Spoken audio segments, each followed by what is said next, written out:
Right, starting with this wall, we had that 1970s type fake pine cladding shite stuff on there. Unbelievable.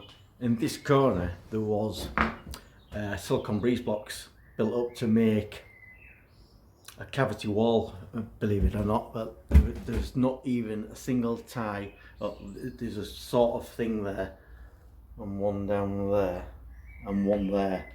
That is it. That yellow is an original 9-inch wall.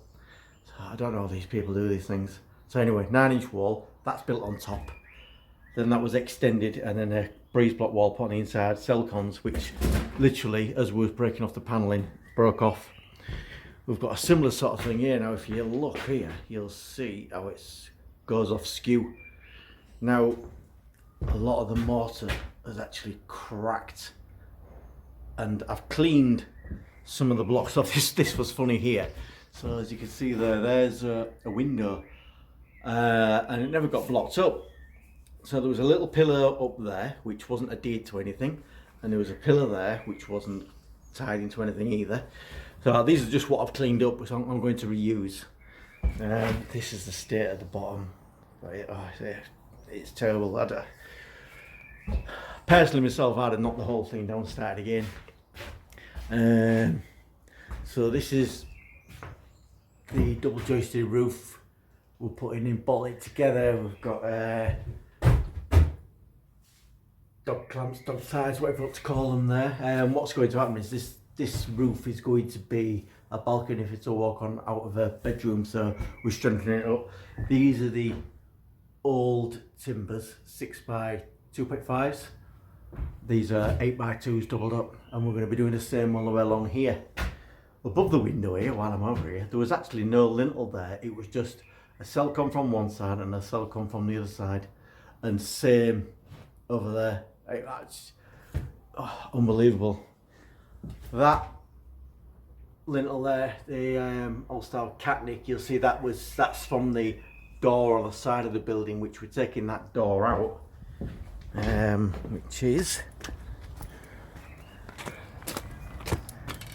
this there. That's going to be getting bricked up and rendered and made good. We've got a few bits of drain around because we're going to have a toilet behind here, so we've had to access the drains. We've just capped it off for now, but it's going to come round here and up there, vent it off. That there, that's the old that's the old drain from that gully there. Amazingly enough, we just took the slag up and it was there. That's just an inspection hole just to check the depth of the footings. So the footings are thick enough, but they're just not that deep. And that's an inspection chamber we've been put in years ago, which connects all these drains up, so we can see what we're actually connected up to, and we're going to do a flow test. Up there we've just got a tarp on the roof for now, but that's all going to get fiberglassed with OSB, 18mm OSB and everything else. This is all going to get plastered. That's going to get removed. It's going to be a lintel going across there, because these timbers here, they've actually got to go into the wall, not just be braced like this.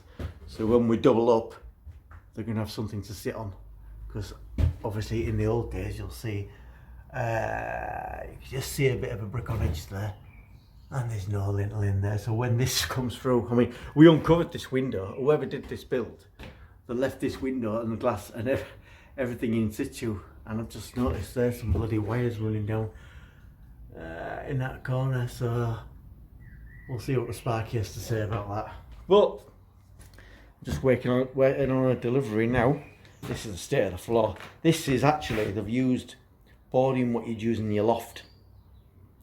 And granted, we had the roof off, so it got a bit damp, but it's curved and bouncy, and under here, the joists here, the floor joists, it looks like they've used like a bit of an old door frame or something over there.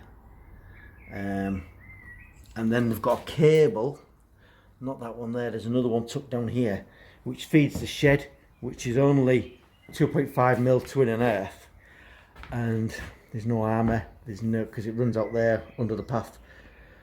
And there's a really old style consumer unit in the garage with, well, what looks to me, well, there's definitely no armoured cable anyway. That's it, simple as that. Anyway, thankfully this window here, that's got a concrete lintel above it, which has been put in some time ago. But anyway, we've got a crack here as well. Now it's quite historic, but I think it comes to, I mean, you have to let me know what you think, but this wall here, so it's a 9-inch wall, you've got a skin built up here, but then the next door neighbours have built their extension and they've built a parapet wall, and the left hand side of that parapet is actually on the other side of that 9-inch wall.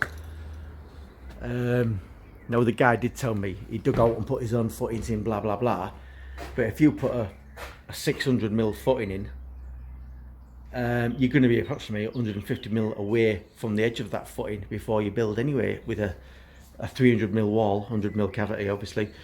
So if that's the case, why is there a 150mm space between this wall, this yellow wall, this 9-inch wall, and that parapet wall what he's got up top? Let me know what you think. Ooh. So anyway, once we've got this completed, we've got building control coming around and they're going to have a look at how we've secured these timbers and how we've strengthened them, blah blah. Okay, right, au revoir. Well, it came down. It's fucking hell. Look, there's fuck all in there. So we've got some dogs what we're going to fix to the common bricks to tie the walls together. But fucking hell, what a fucking joke this is. What an absolute fucking joke.